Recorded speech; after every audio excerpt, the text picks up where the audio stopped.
Hello everyone, I am Chinnu sir and you are watching race teaching 2.2M। तो दोस्तों, जैसा कि आपको पता है, हमने आपको प्रेजेंट के सारे टेंसेस करा दिए हैं और अब नंबर है पास्ट का। तो दोस्तों, पास्ट, परफेक्ट, इंडेफिनिट और कॉन्टीन्यूस भी हम आपको करा चुके हैं। तो अब नंबर है दोस्तों पास्ट परफेक्ट कॉन्टीन्यूस का। सबसे पहले इसकी पहचान देख लीजिए।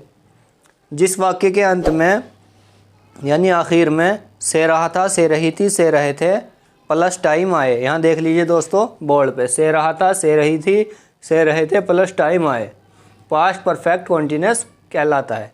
यानी कि मैं 5 दिन से सोच रहा था, वह 10 मिनट से नहा रहा था, वह 2 घंटे से बुक पढ़ रहा था। तो इसके आखिर में आ रहा है से रहा था और मिनट भी आ रही हैं, यानी कि टाइम भी आ रहा है। तो दोस्तों, इसके बनाने का रूल देख लीजिए। सबसे पहले सब्जेक्ट, उसके बाद हैड बीन, उसके बाद वर्ब की फर्स्ट फॉर्म में आईएनजी, उसके बाद सिंस या फॉर और उसके बाद टाइम। ये तो हो गया दोस्तों अफर्मेटिव का, यानी कि जो सीधे साधारण सेंटेंस होते हैं, यानी कि जैसे बिल्कुल उसमें नहीं भी नहीं आता है और सवाल भी नहीं पूछा जाता है, उनको कहते हैं अफर्मेटिव। तो अफर्मेटिव का एग्जाम रूल हो गया दोस्तों। और नेगेटिव यानी कि जिनमें नहीं आता है, जिनमें नहीं आता है।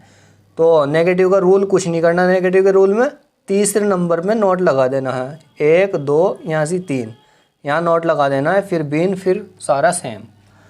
और इंटेरोगेटिव किसे कहते हैं? इंटेरोगेटिव कहते हैं दोस्तों जिनमें सवाल पूछा जाता है, यानी क्वेश्चन पूछा जाता है। बिल्कुल उसका रूल भी सेम है, थोड़ा सा फ़र्क है बस। सबसे शुरू में हैड, फिर सब्जेक्ट, फिर बीन, फिर बाकी पूरा सेम। तो इसके कुछ एग्जाम्पल दोस्तों देख लेते हैं।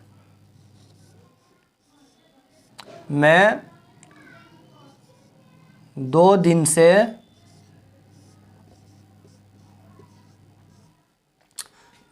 से स्कूल जा रहा था।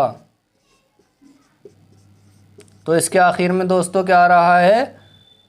रहा था, बीच में से, टाइम भी आ रहा है। तो से रहा था, से रहा था प्लस टाइम, टाइम भी आ रहा है। तो इसको दोस्तों बना लेते हैं। सबसे पहले उंगली रख लीजिए रूल पे। तो सब्जेक्ट यानी कि आई, उसके बाद रूल पे उंगली रख लीजिए दोस्तों had been, I had been. उसके बाद वर्ब की फर्स्ट फॉर्म में ING, I had been going, I had been going to the school. अब लगा दीजिए दोस्तों टाइम। अब सिंस लगाएं या फॉर लगाएं? उसमें लगा देते हैं दोस्तों फॉर 2 डेज। अब सिंस या फॉर का भी फ़र्क हम आपको समझा देते हैं दोस्तों। सिंस लगेगा कच्चे पक्के समय के साथ और फॉर लगेगा कच्चे समय के साथ। यानी कि एग्जैक्ट टाइम बता रहे हैं तो सिंस लगेगा और एग्जैक्ट टाइम नहीं बता रहे हैं तो लगेगा फॉर। यानी कि बिल्कुल अगर डेट फिक्स बता रहे हैं तो सिंस और उसके अगर अगेंस्ट है तो फॉर।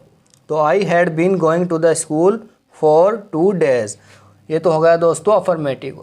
और नेगेटिव अगर बनाए नहीं वाला कि मैं 2 दिन से स्कूल नहीं जा रहा था, कुछ नहीं करना है। आई हैड, तीसरे नंबर पे नॉट, आई हैड नॉट, बाकी सारा सेम।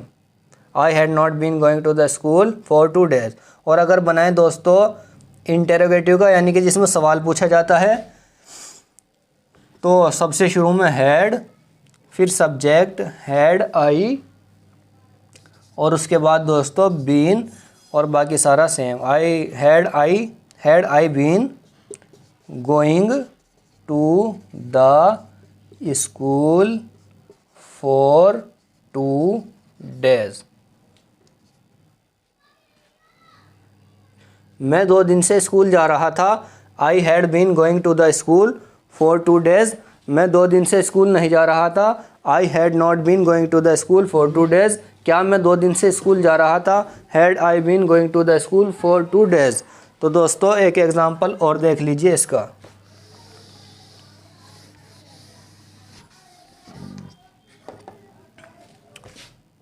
मोनू 20 मिनट से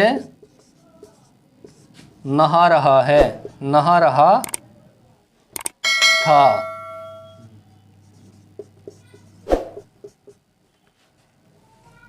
रूल पे उंगली रख लीजिए।